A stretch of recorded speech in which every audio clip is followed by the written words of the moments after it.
Magandang araw po sa inyo, Kuya Bari. Kamakailan ko lang po nadiskubre ang inyong channel noong maghanap ako ng mga kwentong aswangan. Magaganda po ang lahat ng mga kwentong inyong naibabahagi, kaya po nahimok akong magpadala rin sa inyo ng istoryang nakakatakot na naranasan ko sa isang baryo sa Agusan del Sur noong taong 1989. Siya nga po pala, Kuya Bari, itago niyo na lang po ako sa pangalang Malinda. 50 anyos na sa taong kasalukuyan. Noong mga panahong iyon ay dalagita pa lamang po ako. Napadpad ako sa baryo doon na itago na lang natin sa pangalang Bislig. Gawa ng isinama po ako ng aking Manong Pedro na aking nakatatandang kapatid sa kanilang tirahan upang samahan ang kanyang asawa na sa mga panahong iyon ay nagdadalang tao. Tubong sugbo kami ni Manong Pedro, subalit noong naikasal sila ng kanyang asawa ay sumama na siya sa Agusan. Noong una ay pinagtaluhan pa nilang mag-asawa ang desisyon ni Ate Maria na sa Agusan manirahan. Dahil ayon pa rito, ayaw niyang mapalayo sa mga magulang niya. Sapat na raw na nawalay siya sa mga ito noong nagtatrabaho pa lamang siya sa Sugbo. Kahit labag man sa kalooban ni Manong Pedro na mapalayo sa amin, ay wala siyang nagawa dahil ayaw niya ring bigyan ng sama ng loob ang asawa niya, kaya't sumama na nga siya kay Ate Maria. Napadaan pa kami sa kakahuyang bahagi ng lugar at sa malawak na taniman ng mais bago nakarating sa baryo nila Manong Pedro. May 2 sapa pa kaming tinawid at may nadaanan din kaming mga kumpol ng kawayan. Noong narating namin ang baryo nila sakay sa isang kalabaw ay napansin kong walang gaanong bahay ang naroroon. Ngunit sa patuloy na pagsuyod ng aking mga paningin ay napagtanto kong mayroon namang palang mga kabahayan, ngunit malayo ang bawat agwat ng mga ito mula sa kalapit na bahay. Ang bahay ni Manong Pedro ay nasa dulong bahagi pa ng baryo, kung kaya't nakapagliwaliw pa ang aking paningin sa mga bahay na nadadaanan namin. At iisa lang ang napagtanto ko habang nag-iisip. Nakakabagot ang manirahan doon dahil malayo sa sibilisasyon ang lugar na iyon, Kuya Bari. Hanggang sa huminto ang kalabaw sa isang kubo na yari sa kawayan at kugon naman ang bubungan. Sa bungad ng bakod ay nakatayo si Ate Maria na nakahawak sa umbok ng kanyang tiyan. Nakangiti itong kumaway sa akin. Ako naman ay mabilis na bumaba sa kalabaw at niyakap si Ate Maria. Ate, kamusta ka na? Naku, miss na kita. Bungad ko sa kanya at ginawaran ko siya ng halik sa magkabilang pisngi. Ay Malinda, mabutit nandito ka. Ayos naman ako. O ikaw, kamusta ka na? Laki mo na. Ang wika ni Ate Maria at inakbayan niya ako papasok sa kanilang kubo. Si Manong Pedro naman ay ipinasok ang mga dala kong bag sa loob. Kasunod namin. Sa puntong iyon ay saka ko pa lamang napansin na ang laki na ng ipinagbago ng kaanyuan ni Ate Maria. Umitim na siya at nangayayat na rin. Maging si Manong Pedro ay ganoon din. Wala na ang tikas ng katawan nito at mukhang tumanda na ang kanyang mukha kung ikukumpara sa kanyang edad. Sa kaloob-looban ko, Kuya Bari, naawa ako sa kapatid ko, gawa ng mukhang nahihirapan siyang mamuhay sa lugar na iyon na malayo sa sibilisasyon. Unang gabi ko sa bahay ni Manong Pedro ay medyo namamahay pa po ako. Pabaling-baling ako sa pwesto ng pagkakahiga, gawa ng pakiramdam ko ay napakaalinsangan ng panahon. Panay punas din ako ng pawis noon. Bandang mga hating gabi ay may narinig akong mga pagbagsak sa bubong. Para bang mayroong isang nilalang na umaapak doon. Pinakinggan kong mabuti ang ingay na iyon at kung nasaan ito banda. At dahan-dahan kong sinindihan ang lampara upang magkaroon ng liwanag ang tinutulugan ko. Dahil hindi naman gaanong malaki ang kubo ni Manong Pedro at Ate Maria na mayroong dalawang maliit na silid, sala at kusina, ay mababanaag mo talaga ang kabuuan ng kubong iyon kung ang ilaw ng lampara ay nagmumula sa gawing sala nila. Matapos sindihan ang lampara, ay lumabas ako ng silid tulugan ko. Naupo sa isang mahabang kahoy na bangko na naroroon sa nagsisilbing sala ng kubo. Ang paggasak ng bubungan na narinig ko ay nagpatuloy pa rin. Hanggang sa napansin kong huminto iyon sa tapat ng silid ng mag-asawa. Bigla akong tumingala at kitang-kita ng dalawa kong mga mata ang pagkahawi ng mga patay na kugon na ginawang bubong at tumambad doon ang isang bagay na maihahantulad mo lamang sa isang sinulid na pahaba ng pahaba habang bumababa sa loob ng silid ni na Ate at Manong. Dala ng kuryosidad kung anong bagay iyon ay maingat kong binuksan ang silid nila na hindi nakatrangka sa looban. Sa pagbukas ng pintuan sa kanilang silid, nasipat kong nakataob ang ayos ni Manong Pedro sa kanilang higaan at si Ate Maria naman ay patiyahang nakahiga habang naghihilik. Sakto namang ang bagay na nakita kong humahaba ay nakarating na sa umbok ng tiyan ni Ate Maria. Hindi ako kumurap ng mga sandaling iyon, Kuya Bari, at tinitigan ko iyon ng mabuti. Gumagalaw-galaw iyon at mayroong napakabahong amoy na umaalingasaw sa nagmumukhang sinulid na bagay na iyon. Si Ate Maria naman ay umuungol na tila ba nasasaktan. Bigla akong nakaramdam ng kilabot kaya naghanap ako ng matulis na bagay na maaaring ipamputol sa bagay na iyon. Sakto namang nahagip ng aking paningin ang isang gunting na nasa tagiliran lamang ni Manong Pedro. Kaya sa walang pag-aalinlangan ay agad kong pinutol ang malasinulid na iyon gamit ang gunting. Gulat na gulat ako nang sa pagdapo ng naputol na bagay na iyon sa sahig ay naging isang putol iyon na dila. Kasabay ng aking pagtili ay ang paghiyaw ng kung anong nilalang sa itaas ng bubungan nila. At rinig na rinig ko rin ang papalayong tinig nun. Bigla namang nagising si Manong Pedro at ang kanyang mga mata ay nagtatanong kung ano nga ba ang nangyari. Hindi ako kaagad nakasagot, gawa ng labis na takot. Kung kaya itinuro ko na lamang ang putol na dila sa kanya. Manong, may dila! Utal kong saad sa kanya. Halatang naguluhan si Manong Pedro at sinundan ng tingin ang itinuro ng aking daliri. Biglang nanlaki ang mga mata niya nang masilayan ang dilang putol sa tabi ng natutulog na si Ate Maria.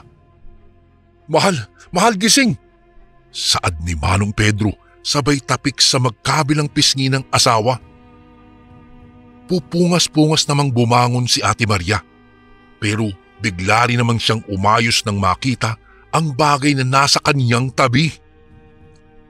Kaagad siyang napatili at nagmadaling yumakap sa asawa. Ikinuwento ko sa kanila kung papaano at bakit napunta iyon doon.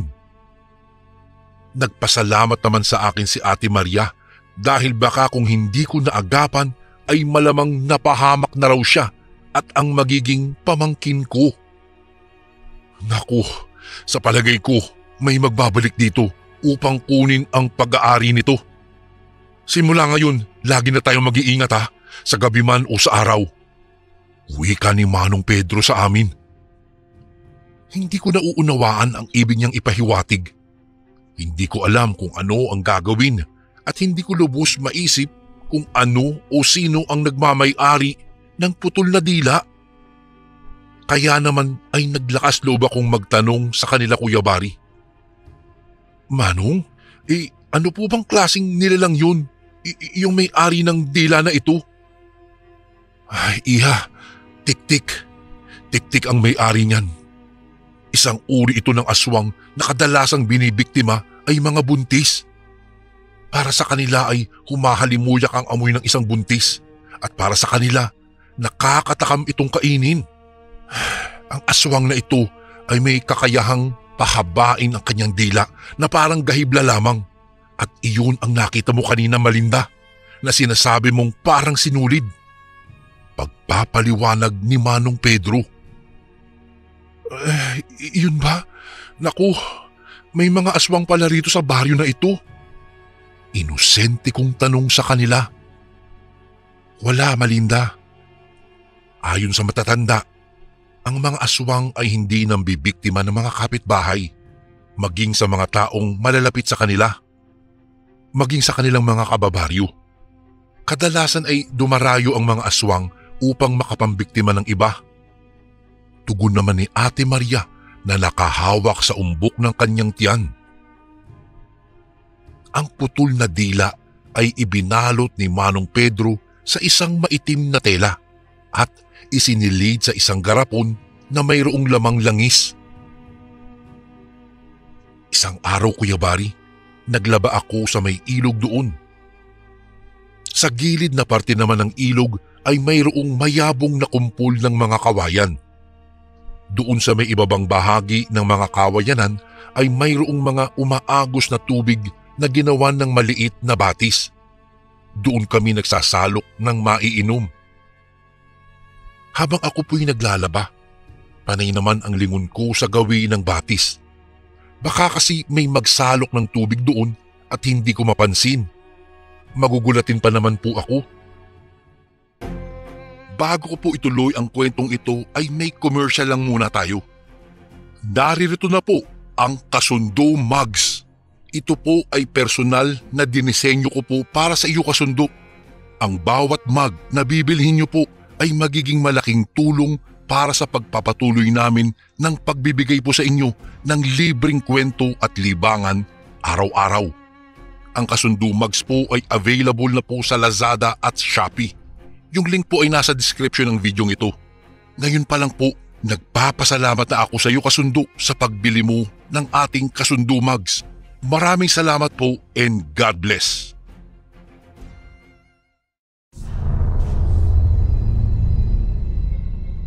Noong malapit nang matapos ako sa aking ginagawa, ay isinampay ko ang aking mga nilabhan na damit sa isang patay na kawayan na isinukbit ang magkabilang dulo noon sa mga puno ng kape. Pasipul-sipul pa akong nagsasampay nang biglang nagulat nang may biglang nagsalita doon sa may batis. Ibalik mo ang kinuha mong hindi sa iyo. Nag-e-echo pa ang boses ng isang matandang lalaki na nagsalita, Kuya Bari. Nang nilingon ko iyon ay nakapagtataka namang walang tao ang naroroon sa batis. Ngunit malinaw po sa akin ang mga salitang narinig ko. Kaya naman ay nagmadali akong nagsampay para maipatulo ang mga damit na nilabhan ko. Saka naligo na rin ako. Pagkarating ko sa bahay namin, naabutan kong kumakain si Ate Maria. Nang sinipat ko ang kinakain niya ay napatda ako. Gawa ng ang nilalantakan ni Ate Maria ay isang hilaw na karne at ang mga kamay niya ay mayroon pang mga dugo na tumutulo. Ate, ano yung ginagawa mo? Pasigaw kong tanong sa kanya na maganang kumakain. Malinda, halika, saluhan mo ako. Ay, oo nga pala, wag na lang, baka mandiri ka. Alam mo, hindi ko kasi mapigilan eh. Parang mamamatay ako kapag hindi ako nakakain ng hilaw na karne. Kaya nagpakuha ako sa Manong Pedro mo ng karne ng kambing. Tugon naman niya na nakangiti sa akin. Ano po? Bakit hilaw yung kinakain mo? Ha? Ewan ko ba? Naglilihi yata ako sa hilaw na karning ito, Malinda. Tila nahihiya niyang sagot sa akin. Kuya Bari, kahit pa ako'y nasa edad pa ng pagdadalaga, ay batid ko ang paglilihi ay hindi sadya ayon pa sa narinig ko mula kay nanay noon. Sa dami kasi ng mga nakababata kong kapatid ay nasilayan ko rin naman ang mga pinaglilihan ni nanay. Kaya lamang ay kakaiba ang pinaglilihan ni Ate Maria. Grabe, nakakadiri at bibihira lamang. Noong dumating si Manong Pedro mula sa sentro ng baryo ay may dala na naman itong hilaw na karne. At sa puntong iyon ay nilantakan na naman ni Ate Maria ang kalahati ng karne at ang kalahati ay iniluto ni Manong Pedro para sa aming hapunan.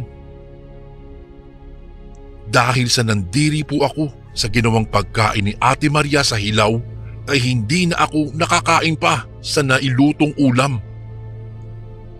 Nagtiis na lamang ako sa asin at tubig na inihalo ko sa aking kanin. Pagsapit ng gabi, kinausap ko po si Manong Pedro tungkol sa kakaibang paglilihi ng kanyang asawa.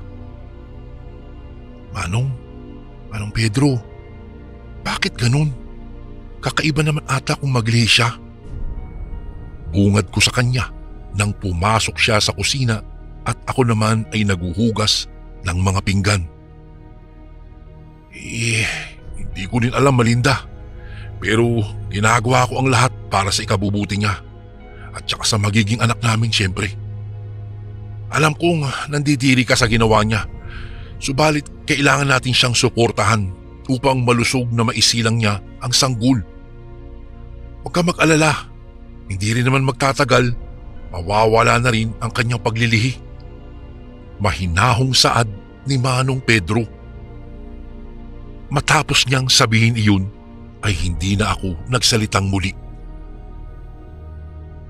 Kuya Bari, ang palikuran namin doon ay medyo malayo sa aming bahay. Naglalakad pa kami ng ilang metro upang makarating lamang sa palikuran.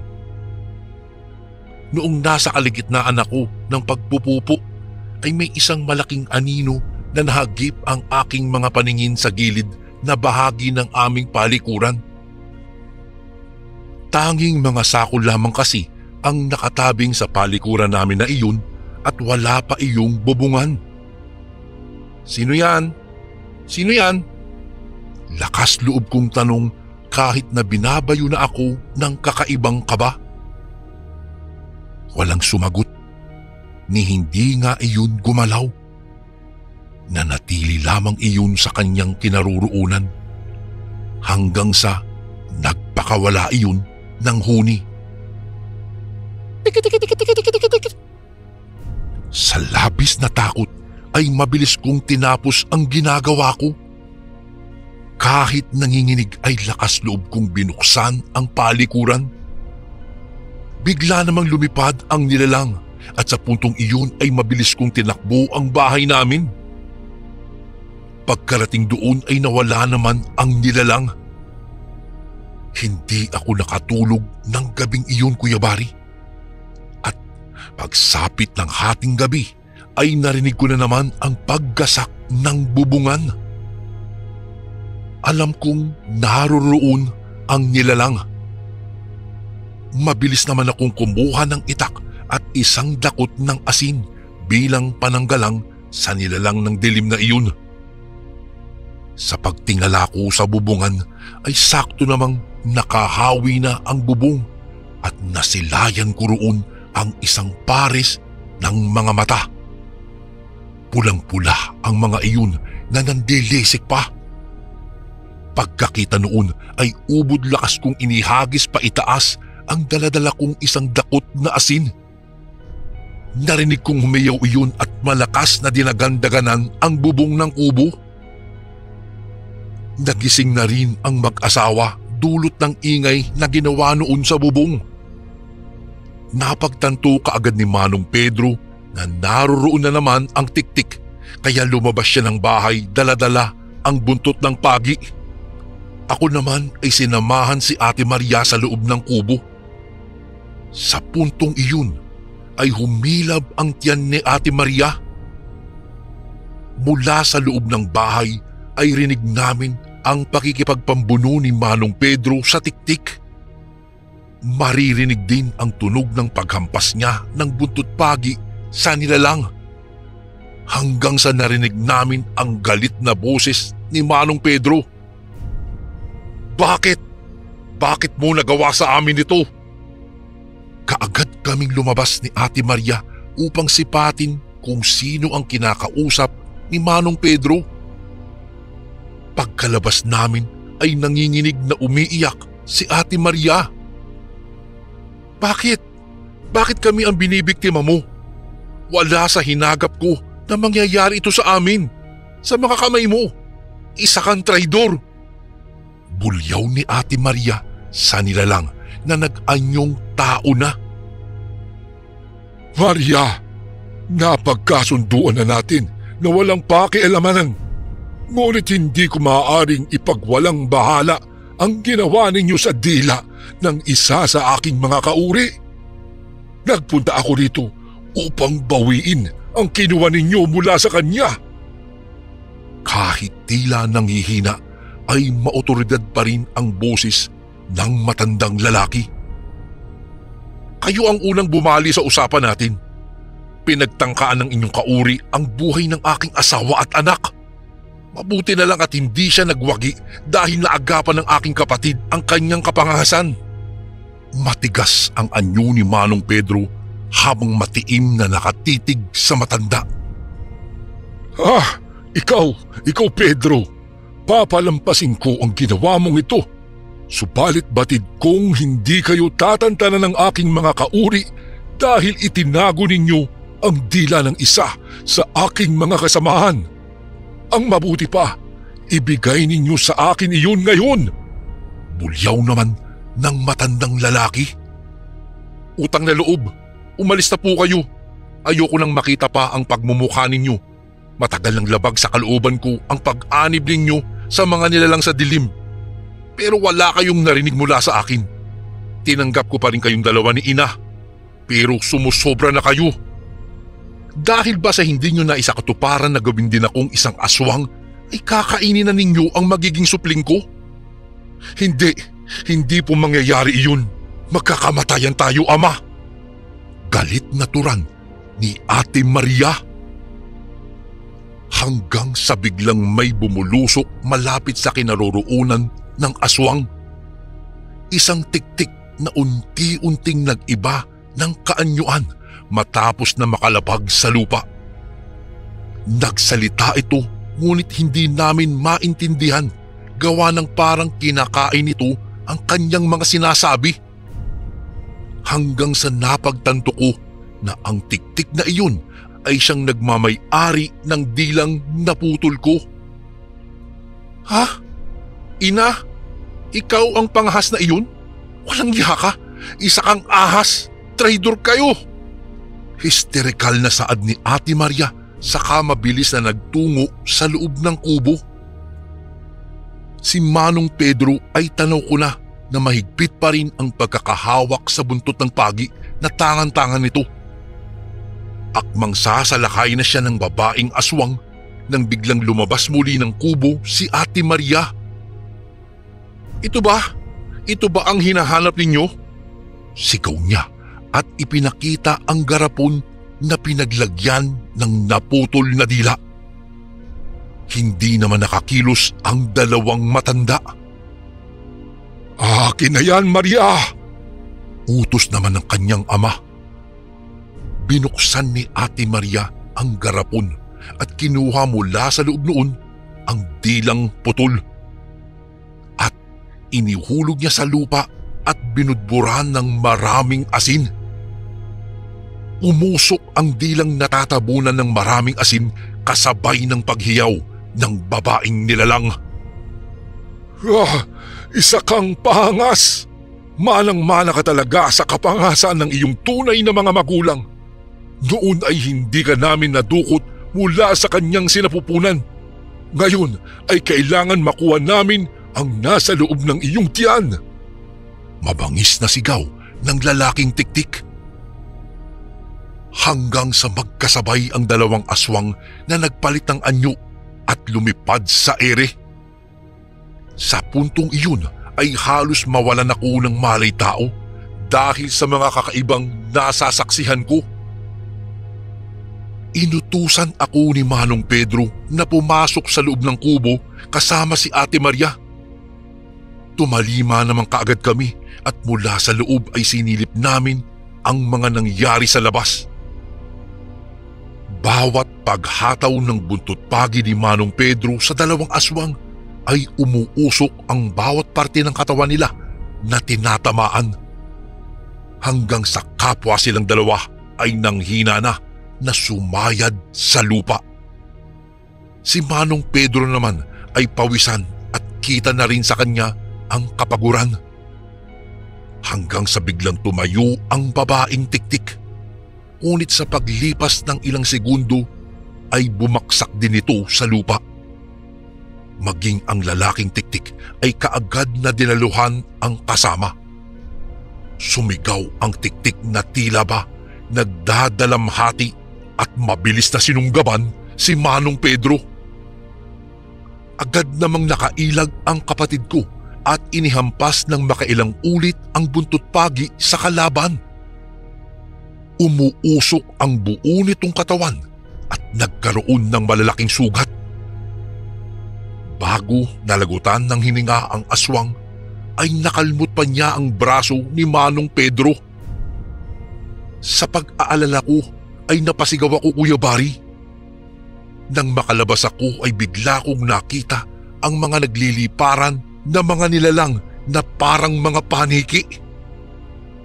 Isa-isa silang dumapo sa katawan ng mga aswang at pinagtutuka ang mga iyon. Naku, salamat! Salamat mga kaibigan at dumating kayo sa tamang oras. Dinig kong tura ni Ate Maria sa mga iyon. Inakbayan kami pareho ni Manong Pedro at iginiya papasok sa loob ng kubo. Noong makarating kami sa bungad ng pintuan, ay nilingon ko pa ang mga paniki. Subalit nawala na ang mga iyon, maging ang katawan ng mga aswang. Sa loob ng kubo, nalaman ko sa mag-asawa na matagal na palang patay ang mga magulang ni Ate Maria. Pinatay ang mga iyon sa hindi nakikilalang mga sospek. Ang dalawang aswang na nakasagupa namin ay ang kinakapatid ng kanyang mga magulang na tinatawag niya ring ama at ina. At ang nasaksihan ko raw na mga nilalang na tila mga paniki ay ang tinatawag na mga kalangit. Isang uri ng nilalang na kumakain ng karne ng mga aswang. Hindi raw ito nambibiktima ng mga tao gawa ng ang kinakain ng mga ito ay tanging karne lamang ng mga aswang. Bago manganak si Ate Maria, ay nilisan na namin ang baryo na iyon, Kuya Bari. Iniwan namin ang bahay sa dulo ng baryo Bislig. Siguro, marami ang hindi maniniwala sa kwentong ibinahagi ko po ngayon, Kuya Bari. Subalit, para sa amin ng aking nakakatandang kapatid na sina Ate Maria at Manong Pedro, ay tunay iyong naganap doon mismo sa dating bahay nilang mag-asawa. Taos-puso po akong magpapasalamat kung maitampok ninyo ang kwentong ito sa inyong channel, Kuya Bari. Dito ko na po tatapusin ang aking kwento at hanggang sa muli, Kuya Bari. Salamat ng marami. Ang inyong bagong kasundo na lubos na gumagalang, Malinda.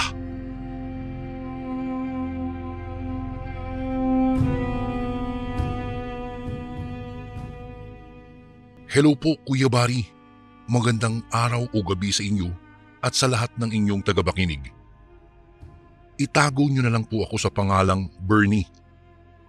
Isa akong masugid na tagapakinig ng inyong channel, kaya noong marinig ko ang kwento tungkol sa mag-asawang aswang na nagninegosyo ng hamburger, ay naisipan ko na ring magbahagi po ng aking kwento. Taong 1993, nang may bagong lipat na mag-asawa sa dulo ng aming baryo sa Iloilo. Hindi ko na lang po ibibigay ang eksaktong lokasyon ng aming baryo sapagkat ayaw kong magbigay ng katatakutan sa mga nakatira doon. Kuya Bari, biglaan ang pagdating nila at mabilisang nagpatayo ng maliit na kubo doon.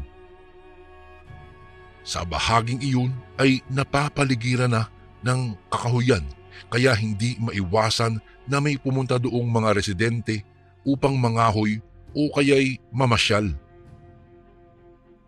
Ayon sa kapitbahay namin na si Mang Celso, nakasalubong niya ang matandang mag-asawang iyon na tawagin na lang natin sa mga pangalang Nita at Lino. Kaunting gamit lang ang daladala nila at naghahanap sila ng lupang pwedeng mapagtayuan ng kanilang bahay. Balot na balot ang dalawang ito na mukhang ayaw talaga nila na tamaan ng init ng araw. Mukhang galing kayo sa malayong probinsya, lolo at lola. Saan po ba ang tungo ninyo? Tanong ni Mang Celso sa mag-asawang matanda. Oo. May kaguluhan kasi sa pinanggalingan naming lugar kaya kami napadpad dito. May alam ka bang lugar na pwede naming pagtayuan ng bahay? Maikling sagot ni Lolo Lino at nagtanong na rin ng lugar na pwede nilang matirhan. Itinuro naman ni Mang Celso ang isang bakanting lote na ang may-ari ay isang negosyante na minsan lamang pumunta sa lugar, ngunit hindi naman pumupunta doon talaga ang mag-asawa. Imbes na doon pumunta, ay doon ang mga ito nagtutungo sa dulo ng aming baryo na sa kung saan medyo liblib at pinapaligiran ng mga malalaking puno at mga halaman.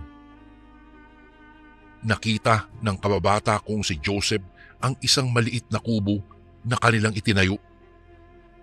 Nagtataka nga ang ibang residente sa amin na bigla na lang nagkaroon ng kubo sa lugar na iyon. Ang bilis naman daw ng pagkakagawa ng bahay na yun. Mas lalo pa kaming nagulat nang malaman namin na 2 matanda lang ang nakatira doon. Isang araw ay nagkagulo ang aming baryo dahil nawawala ang batang si Benjo. Sabi ng kanyang mga kalaro ay nagkayayaan daw silang magkakabarkada na pumunta sa kakahuyan isang hapon upang maghanap ng mga gagamba. Dati pa naman nilang ginagawa iyon dahil kasama naman nila ang 15 anyos na kapatid nito na si Dan. Ngunit sa mga oras na iyon ay napahiwalay sa kanila si Benjo. Hindi nila namalayan na napahiwalay ito sa kanila. Tinawag nila ito ngunit walang tumutugon sa kanilang mga sigaw. Noong hindi nila makita si Benjo ay nagpasya sila na umuwi na lamang at ipaalam sa mga magulang nila ang nangyari. Noong papunta pa daw ang mga bata ay nadaanan nila ang kubo ng mag-asawang matanda ayon sa salaysay ng isa nitong kaibigan. Nakita nila ang matandang lalaki na nakatayo lang sa pintuan ng kubo nito at titig na titig daw sa kanila. Natakot nga daw siya dahil iba kung makatingin ang matanda, ngunit binati nila ito. Magandang hapon po, Lolo. Makikiran lang po kami ha. Bati nilang lahat. 5 silang magkakasama, Kuya Bari, at dire-diretso lang ang lakad nila. Bago pa daw mawala si Benjo ay parang may nabanggit itong si kuya niya. Sa pagkakatanda ni Dan, sinabi ni Benjo sa kanya na aswang daw ang matandang nakatira sa kubong iyon dahil noong papalampas pa lang sila sa kubo ay nakita niyang nanlilisik ang mga mata nitong nakatitig sa kanya at bigla daw humaba ang pangil. Nahuli kasi si Benjo sa kanilang paglalakad kaya nakita niya ang nangyari. Natakot siya at sinubukang kumbinsihin ang kapatid niya na umuwi na lamang, ngunit hindi nakinig ang kuya niya. Imbis na umuwi ay pinagalitan pa siya ni Dan kung bakit pa ito sumama. Kung kaya't walang nagawa si Benjo kung hindi ang sumunod sa kapatid hanggang sa natuon ang pansin nilang magkakasama sa paghahanap ng gagamba, kaya hindi nila namalayan na nawawala na pala itong si Benjo. Sa kanila napansin nang biglang may kalusko silang narinig, ngunit bigla lang itong nawala. Hindi nila narinig ang mga yapak ni Benjo, kung tumakbo man ito o kung pumunta sa kung saan. Para daw itong bula na bigla na lang nawala. Hinala nila na baka may tumangay dito. Hinanap muna nila ito, ngunit nang hindi makita ay pinuntahan nila ang kubo at nagbakasakaling andoon nga si Benjo. Sarado daw ang buong kubo at walang tumugon sa kanilang mga tawag. Wala ding lumabas at napakatahimik lang ng lugar. Gusto pa sanang pasukin ito ni Dan, ngunit pinigilan siya ng kanyang mga kasama. Kuya, hindi kaya umuwi na si Benjo sa inyo? Tsaka huwag mong pasukin yan, baka pagalitan tayo nung nakatira dyan. Tsaka hindi ba tayo sigurado kung nawawala ba talaga si Benjo? Tara na, puntahan na lang natin sa inyo. Sabi ni Waki na kaedad lang ni Benjo. Pumayag naman si Dan at nagmamadaling bumalik sa kanilang bahay. Noong makauwi sila ay agad na hinanap ang kapatid, ngunit wala doon, kaya sinabi kaagad ng mga bata ang mga nangyari sa kanilang mga magulang. Bagamat wala silang ebidensya na baka may kinalaman ang mag-asawang iyon sa pagkawala ni Benjo, ay pinuntahan nila pa rin iyon para kausapin. Sumama ako, Kuya Bari, para makatulong sa paghahanap. Tinungo namin ang kubo ng mag-asawang bagong salta. Anong kailangan nila?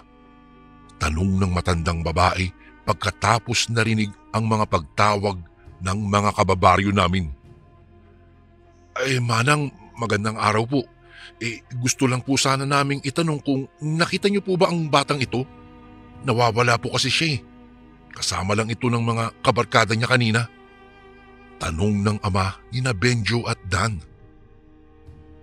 Lumabas ang matandang lalaki at lumapit sa nagkukumpulang mga tao. Oo, nakita ko sila kanina nang dumaan dito, pero iyon lang yun. Pagkatapos niyan ay pumasok na ako sa aming kubo. Singit ng matandang lalaki. Wala nang magagawa ang mga magulang ng nawawalang bata, kundi ang hanapin si Benjo sa kakahuyan. Kaso nabigla kaming lahat nang biglang sumingit ng tanong ang makulit na batang si Roy. Totoo ba, Lolo, na isa kang aswang? Yan kasi ang sinabi ni Benjo bago siya nawala Tanong ng bata. Agad naman tinakpan ng magulang ng batang iyon ang kanyang bibig. Uy, ano ba yung pinagsasabi mong bata ka? Mahiya ka naman sa matanda. Saway ng ina nito at bumaling ang tingin sa matanda. Naku, pasensya na Manong ha. Talagang matabil ang dila nitong anak ko. Kitang-kita ko ang panlilisik ng mga mata ng matandang lalaki na nakatingin sa batang si Roy pagkatapos niyang marinig ang tanong nun. Kuya Bari, tingin ko'y ako lang ang nakapansin noon kasi mabilis na nagbago ang itsura niya nang tumingin ang ina ng bata sa kanya. Nakatuon din yata ang atensyon ng mga tao sa pasaway na bata kaya hindi nila napansin ang panlilisik ng mga mata ng matandang iyon. Walang kaso ho iyon. Alam kong bata yan kaya kung ano-ano na lang ang kanyang pinagsasasabi. Sabi ni Lolo Lino Sabay pandidilat ng mga mata nito ngunit nakangiti. Maari ba kaming pumasok sa bakuran ninyo, Manong? Tanong naman ng ama ni na Benjo at Dan. Nagkatinginan naman ang mag-asawa. Parang nagkakaintindihan sila sa pamamagitan lamang ng tingin. O sige, pumasok kayo para maniwala kayo na hindi talaga napadpad dito ang hinahanap ninyo. Bigay pahintulot ng matandang babae sa amin. Pumasok po kaming lahat at tiningnan ang paligid. Wala namang kakaiba sa bahay nila. Malinis ang buong kapaligiran. At dahil sa hindi kami pwedeng makapasok sa bahay ay sinubukang tawagin si Benjo. Wala kaming tugon na narinig, ngunit may narinig kaming huni ng isang baboy sa loob ng kubo. Baboy na parang tinatakpan ang bibig. Ano po ang nasa loob, Lolo? Tanong ng isa pa naming kapitbahay. Yun ba? Yun ay biik. Magkakatay kami ng biik mamaya para aming uulamin. Sagot naman ng matanda. Hindi na nagtanong pa ang mga kababaryo ko dahil napansin na nila ang itsura ng matandang lalaki na medyo naiirita na. Parang pinapaalis na kami dahil marami pa daw silang gagawin. Iba ang pakiramdam ko sa kanila. Nagdududa ako at wala akong katiwa-tiwala talaga sa kanila. Pakiramdam ko mayroong hindi tama. At dahil wala silang nakita sa lugar na iyon, ay napagpasyahan na umalis na lamang at pumunta na sa kakahuyan. Nagbabakasakaling andoon pa si Benjo na naghahanap ng gagamba o kaya'y hinahanap ang mga kasamahan niya. Hindi naman masyadong kalakihan ang lugar, Kuya Bari.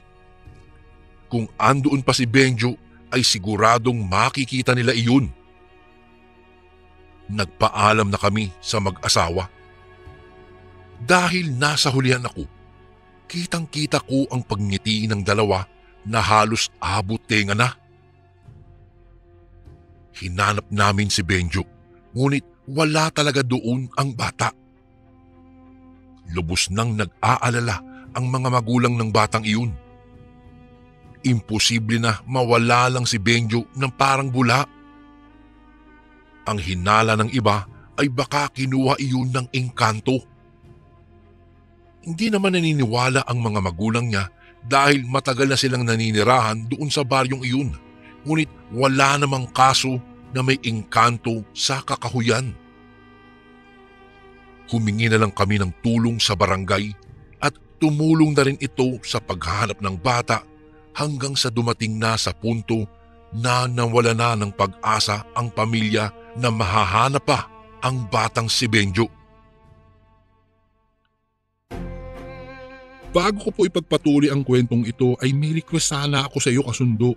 Isang pindot lang ito, kasundo, sa subscribe button namin.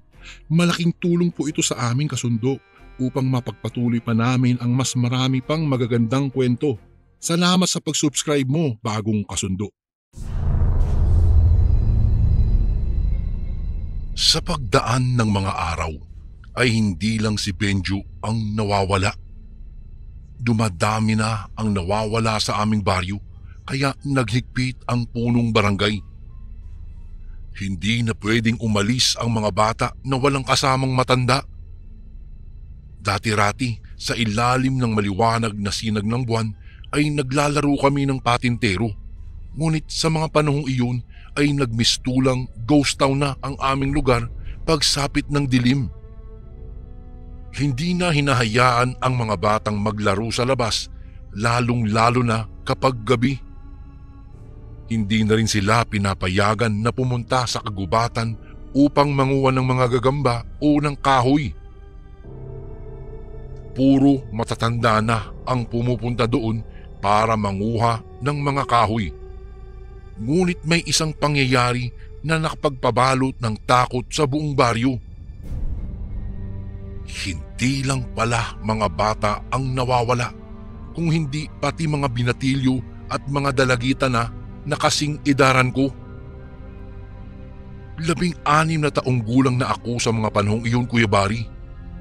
2 lang po kaming magkapatid.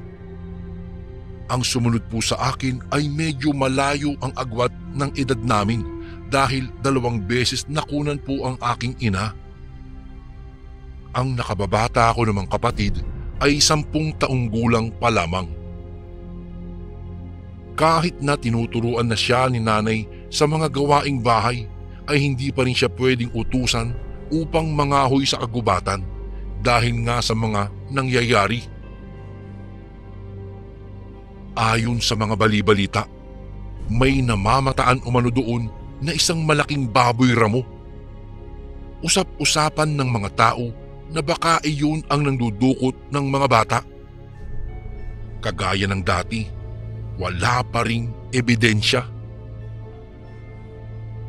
Isang araw, napag-utusan ako dahil naubusan kami ng mga panggatong. Hindi namin natantya ang dami ng kahoy na aming naipon na paubos na pala.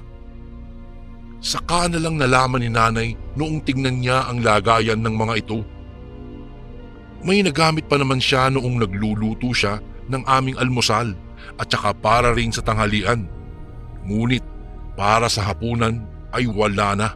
Kaya kailangan kong kumuha ng kahoy. Kahit po na kinakabahan ako dahil wala akong makakasama, ay wala akong magawa sapagkat wala kaming uulamin mamaya.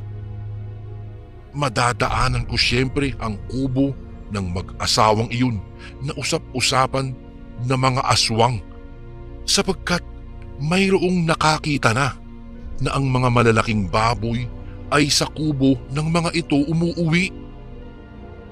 Bukas pa uuwi ang tatay dahil sumama ito sa kanyang kaibigan dahil may fiesta sa kabilang baryo. Kailangan nilang tumulong doon. Kung kaya't kahit na natatakot ay nilakasan ko ang aking loob. Pumunta ako sa kakahuyan ng mag-isa. Sinubukan kong ayain ang kaibigan ko. Kaso may ginagawa pa siya sa kanila. Kaunti lang naman daw ang ipapakuha ni nanay. Sapat lang para mamayang gabi at para bukas. Sigurado naman daw na magdadala ang tatay ng ulam bukas para sa tanghalian namin. Kung kaya't nagdala ako ng sako at binitbit ko ang itak. Nagdahan-dahan ako sa paglalakad at tinitingnan ko ang kubo habang ako'y papalapit doon. Sobrang lakas ng kaba sa dibdib ko. Hindi pa naman napapatunayan na sila ang dahilan ng pagkawala ng mga tao dito sa amin, ngunit simula nang dumating sila sa aming baryo ay nangyari ang mga kababalaghan. Ayaw kong tumingin sa may kubo nang dumating ako sa tapat ng kanilang bakuran, kaso lang parang may nag-udyok sa akin na lingunin ito. Nakahinga lang ako ng maluwag nang wala namang tao at sarado ang buong bahay. Asa na kaya yung mag-asawa? Bulong ko lang sa aking sarili. Dumiretso lang ako sa aking paglalakad, Kuya Bari. May mga pira-pirasong patay na kahoy akong nakikita sa daanan kaya pinulot ko na ang mga ito. Tahimik lang akong naghahanap ng kahoy. Nakakabinging katahimikan ang nakapagpadagdag sa kaba ng aking dibdib. Yung pakiramdam bang parang may bigla na lamang sasampa sa akin. Nakakatayo talaga ng balahibo ang grabing katahimikan. Dahil sa pagkapraning ko, Kuya Bari, kahit kaunting kaluskos lang ay nagugulat na ako. Huminga ako ng malalim at pinakalma ko ang aking sarili. Konting-konti pa lang ang aking nakukuhang mga kahoy nang biglang may narinig akong parang igik ng isang baboy sa paligid. Mabilis kong hinanap kung saan iyon ang gagaling nang biglang may malaking baboy ramo na biglang bumulaga sa harapan ko. Nagulat ako at napasigaw dahil nanlilisik ang mga mata nitong parang mga mata ng tao na nakatitig sa akin. Napaatras ako ng dahan-dahan. Dahan-dahan din itong lumalapit sa akin. Naghahanap ako ng pwede kong takbuhan kung sakaling susugod ito sa akin. Dahil nakatuon lang ang pansin ko sa baboy ramo na nasa harapan ko, ay hindi ko na malayan na may isa pa pala sa likuran ko. Sinugod ako sa likod kaya tumilapon ako. Buti na lamang at sa halaman ako bumalandra, ngunit sumakit ang katawan ko. Nahirapan akong tumayo dahil sa sumabit ang damit ko sa isang halaman sa kinabagsakan ko. Hindi ko ininda kung magkagalos man ako sa mga naputol na sanga. Mabilis naman akong nakabangon at mabilis kong hinanap ang nabitiwang kong itak. Andoon iyon malapit sa mga baboy ramo.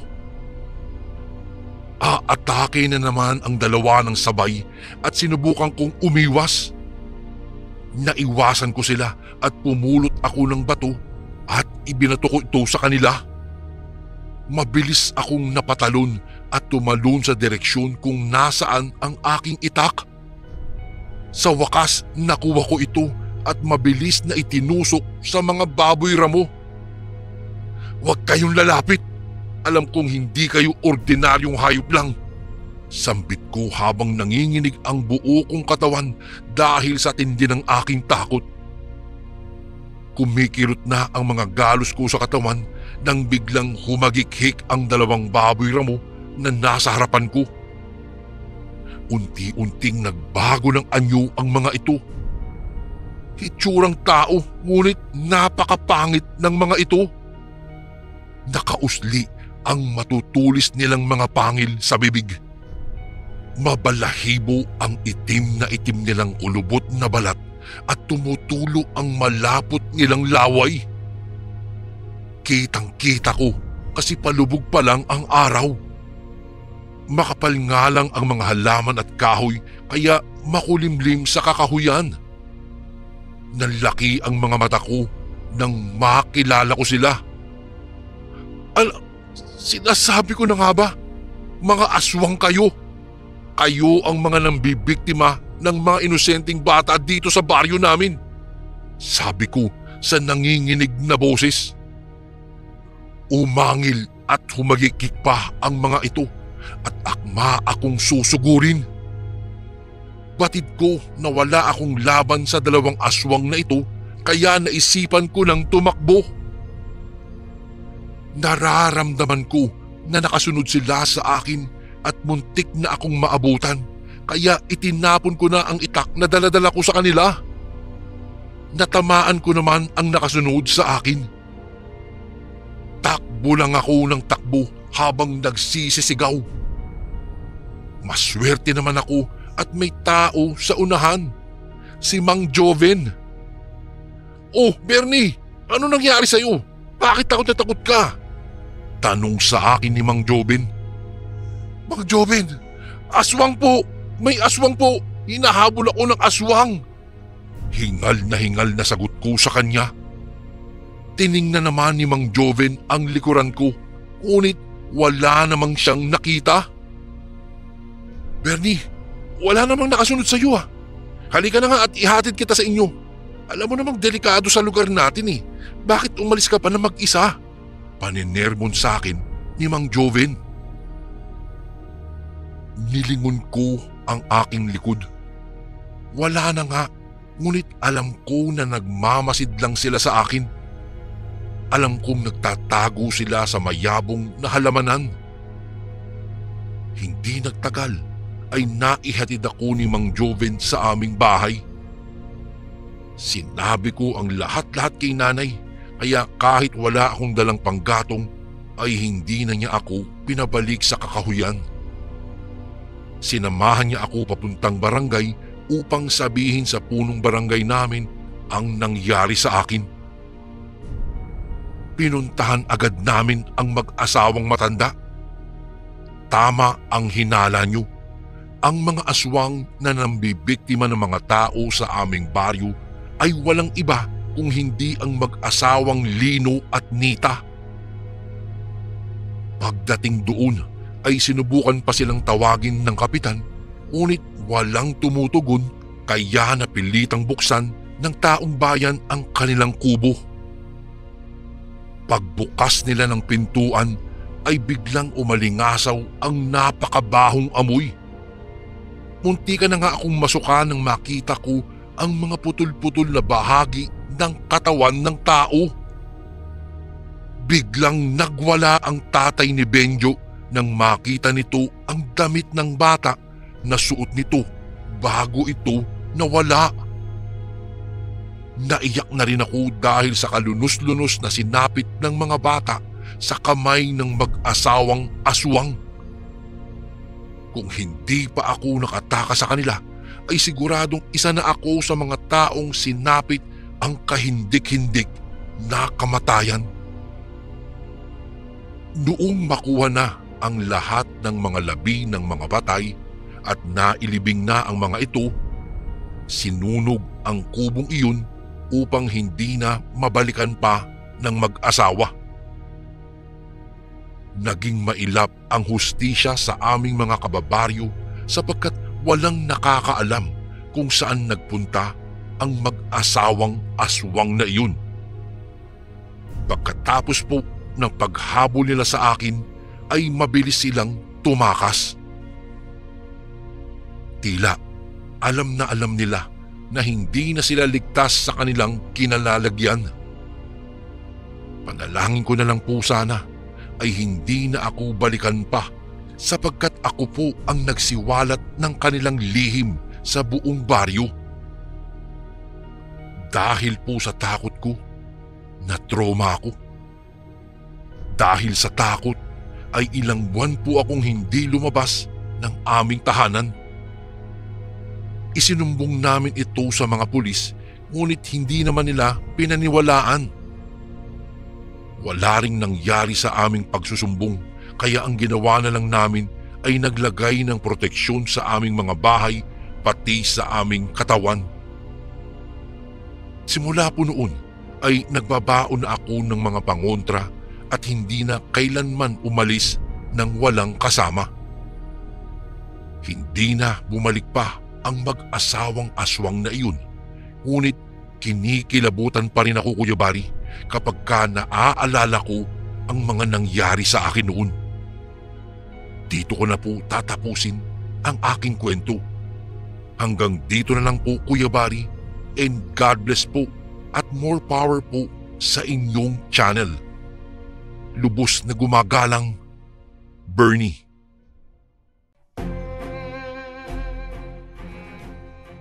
And again, maraming salamat po mga kasundo. Don't forget to subscribe and i-click nyo lang po yung bell na button para updated po kayo sa mga upcoming videos namin na paparating. Maraming salamat po ulit. God bless and ingat po lagi dyan. Ito po si Kuya Bari at ako ang Sundo.